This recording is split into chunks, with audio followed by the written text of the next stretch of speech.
Welcome back to UCL Review, the show where we round up the biggest talking points from Europe's premier competition. And the quarterfinals are done. I'm joined by Christopher Hamill. How are you doing, mate? You know what? If Doogie going on holiday means me working twice as hard, I'm not approving any of his holiday moving forward. Here we go. ERU, UCL Review. What is all this? I wasn't braced for it this week. I thought you were happy to be back on the old. I lied. The channel that birthed you. Yeah, I am really ecstatic to be here with you, mate. Even if the game I watched wasn't particularly engrossing, I am still, enjoying your company at the very least. Oh well, that's good to hear. Speaking of which, obviously, you watched Liverpool Real Madrid. I did. Let's get straight into it. What happened at Anfield tonight? Yes, mate. Unfortunately, Liverpool failed to overturn that 3-1 deficit that they suffered at the Estadio Alfredo Di Stefano last week, going out on aggregate to Los Blancos at Anfield. Very quick question for you. Did you harbour any aspiration for Liverpool to get through after that first leg showing? Straight after that first leg, I thought no. They just didn't seem good enough. Real just had them, didn't they? In every aspect of the performance. Agreed.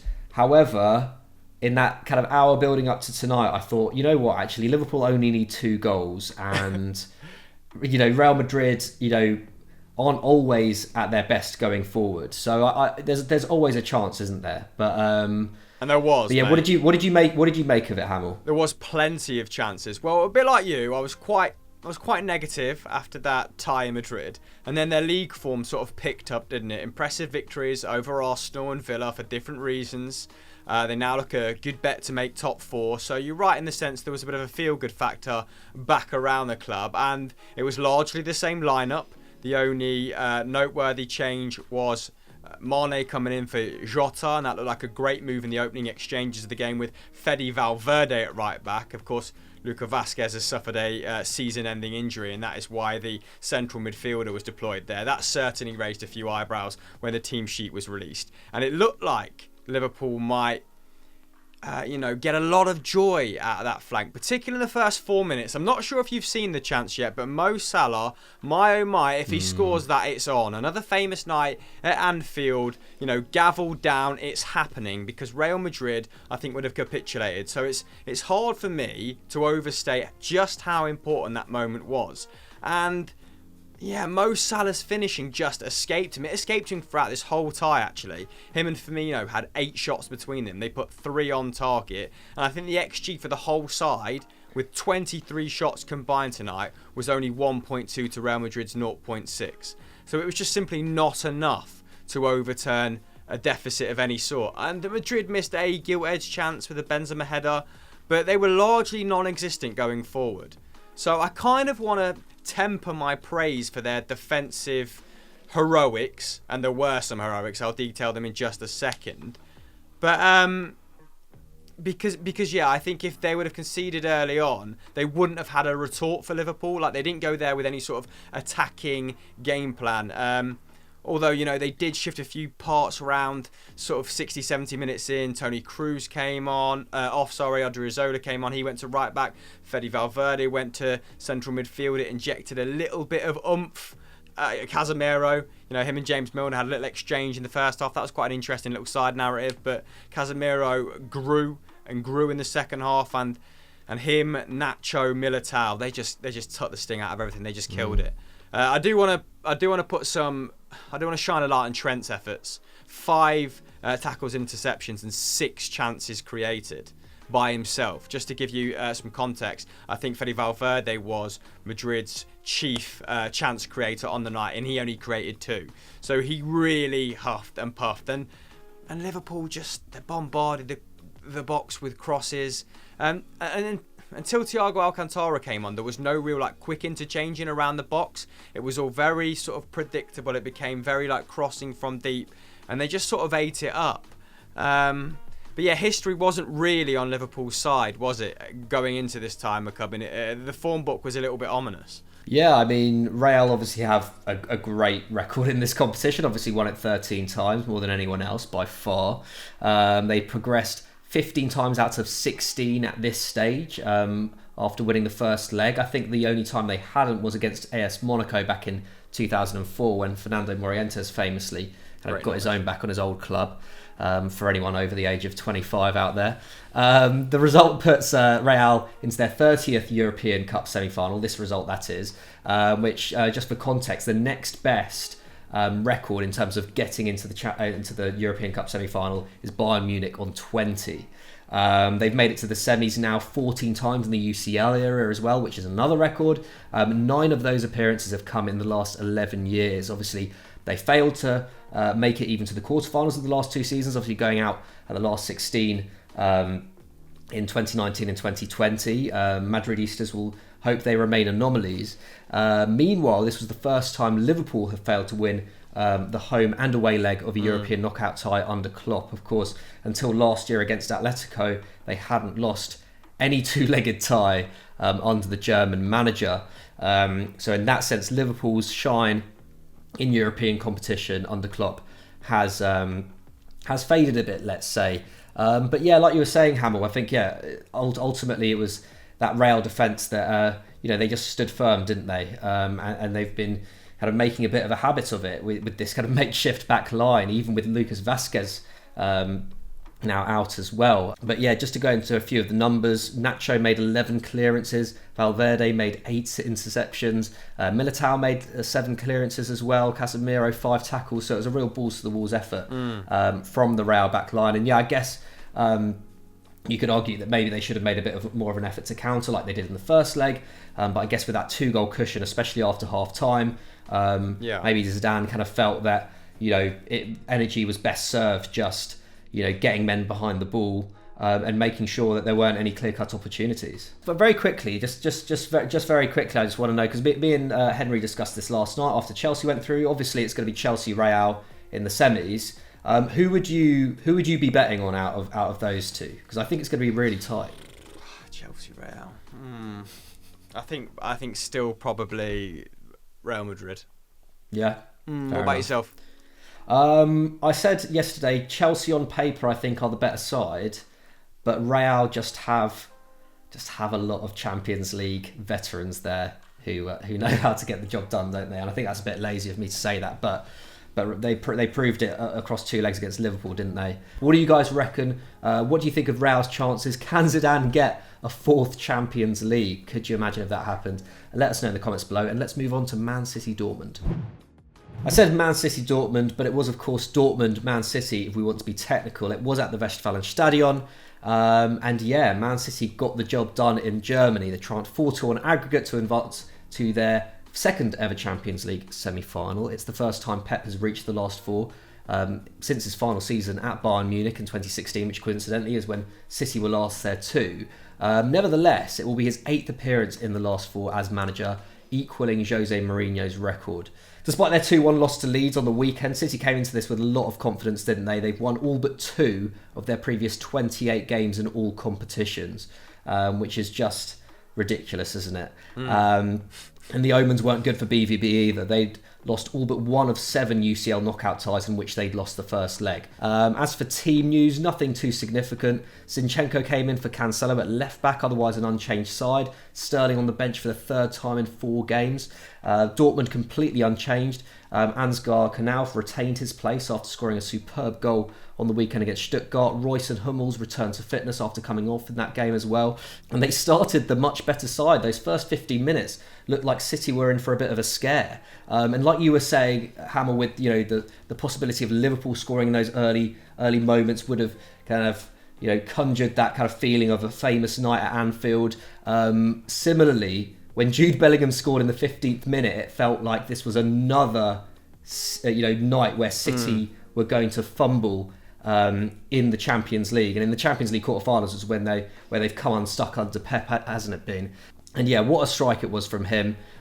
He's the youngest English scorer in UCL history and the 2nd youngest player to score in a Champions League knockout game. After who, Hamill? Can you have a guess? The 2nd youngest player to score in a knockout game. Yeah. Oh wow. Okay, is this like Cesc Fabregas? Not a bad shout. Not a bad shout. Also a La Masia graduate. It was in fact Bojan. Oh, Kirkic. So there's one for the pub quizzes. But aside from the goal, Bellingham was outstanding that first half. He pulled off an excellent goal line block on 31 minutes to keep the score at 1-0. He covered more ground than any player on the field in that opening 45. And yeah, he just gets better every time I watch him. Excellent on the ball. Also, very tough to play through as well. And yeah, in those opening kind of 20 minutes, him and Dahoud seemed to have the kind of the game by the scruff of the neck, and City didn't seem to be, they seem to be allowing Dortmund quite a lot of time on the ball, a lot more than we're used to seeing them do. But after that opening 20 minutes, it was all City, to be honest. And for most of the game after that, Rodri and Gundogan kind of got a foothold in the game, started dominating that middle third, as they have done so expertly over the last few months. Putting a shaky Dortmund backline under serious pressure. Akanji and Hummels, I thought, looked less and less confident as the game went on. They dominated with 62% possession. They had 17 shots to Dortmund's 10. XG had it at 2.6 to 0.5 in City's favour. And I thought, yeah, actually, for aside from some pretty poor finishing from City, actually, it could have been a much bigger scoreline. They didn't get their breakthrough until the 52nd minute, though. Mahrez converted a penalty after Emre Can was deemed to handball it. I think I agree with it. There was a bit of conversation as to whether, because it hit his head before hitting his hand, that it wouldn't be, but I think they got the call right in the end.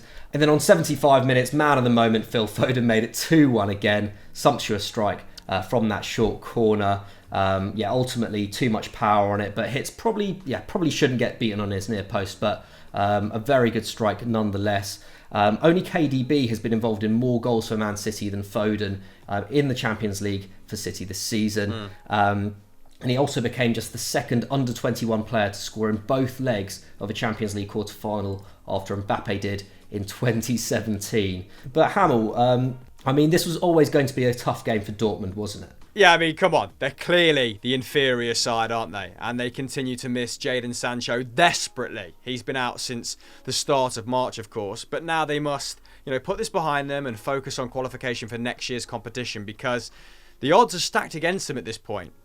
Which sounds odd, for those that have tuned out of the bully for the last 2 or 3 months. Dortmund have really been slipping. They're 7 points off Frankfurt with 6 games remaining, and still have 3 direct Champions League rivals to play in that run-in, in the form of Wolfsburg, Leverkusen and Leipzig. So it's going to be really difficult for them. And you know what, if they don't qualify for Champions League football, it won't be, which one of Haaland or Jadon Sancho will they sell. I imagine both will push for a move, given the calibre of club that is interested in them, if they have to play Europa League football. On the subject of Haaland, let's just touch upon his night, because it was the ghost of Haaland out there tonight, wasn't it? An uncharacteristically poor performance. I think it took him until the 79th minute to register a shot here, which is crazy given his current form. And when Manchester City did go through those hairy moments in the first 15, 20, Diaz and Stones were on standby, weren't they, as they have been all season. There were 8 tackles between them. I think Diaz won pretty much all of his aerial duels, so just didn't give the big Norwegian a sniff. KDB is a false 9. Shock. He was superb. Completed 100% of his dribbles. That was 5, by the way. 5 shots. Only missing a goal, really, in this performance. Held the ball up excellently in the second half. So another masterclass from him. But yeah, man of the match. Big Phil. Just an all-action display, wasn't it? I've only seen the extended highlights because, of course, we took a game each, but 3 tackles and interceptions to go along with his 3 chances created, 2 dribbles and the goal. And I suppose how I want to wrap this section up is, which striker do you pick from Mbappe, from Haaland, from whoever else has been linked with Manchester City across the course of, the last 6 months, to play with him in that forward line? Sancho, Haaland, Mbappe. Where are you going, McCubbin, if you're City's director of football?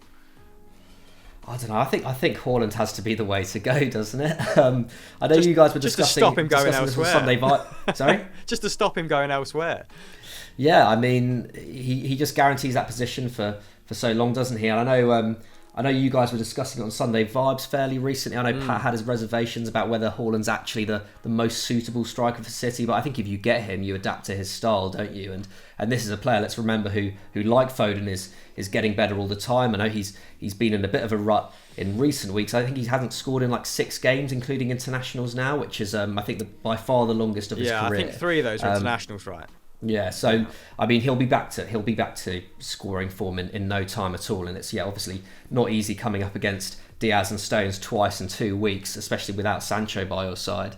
So yeah, I think City just have to go for him. But yeah, I mean it was just amazing to see a game in which 2 under-21 Englishmen on 2 different teams from different countries were arguably the 2 best players. So it's really exciting. I think it begs the question as well whether this is the best crop of young talent England has ever produced, because it's so rare to see so many kind of under 23, under 22 English players at this stage of the Champions League and playing so well. It's not just Foden and Bellingham, is it? The Chelsea boys as well. Reece James gave a really good account of himself over 2 legs against Porto, for example. Mason Mount obviously scored in that first leg as well.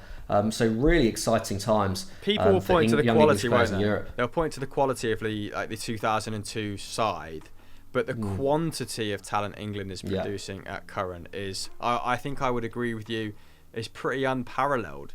I mean, the under-23 side, theoretically, could be pretty frightening as a sort of standalone proposition, couldn't it? Never mind the senior side. So, yeah, I think I'll probably incline to agree with you, mate. Yeah, well, there you go. Do you agree with us, though, or is it just yet more English propaganda, in the build-up to an international tournament? Let's wait and see. But yeah, congratulations to Manchester City and Real Madrid for going through tonight, setting up a tasty semi-finals in a few weeks' time. Hamel, if they enjoyed this, where should they go next? They should go and check out the latest FD Explained on the Beneliga, which I believe was scripted by you, wasn't it, mate? It was indeed. Yeah, it's done quite well. Come on. It has, over 100k. The small clubs / small leagues are fighting back, and I, for one, am all for it. Lovely. Well, thanks for watching, everyone, and see you next time.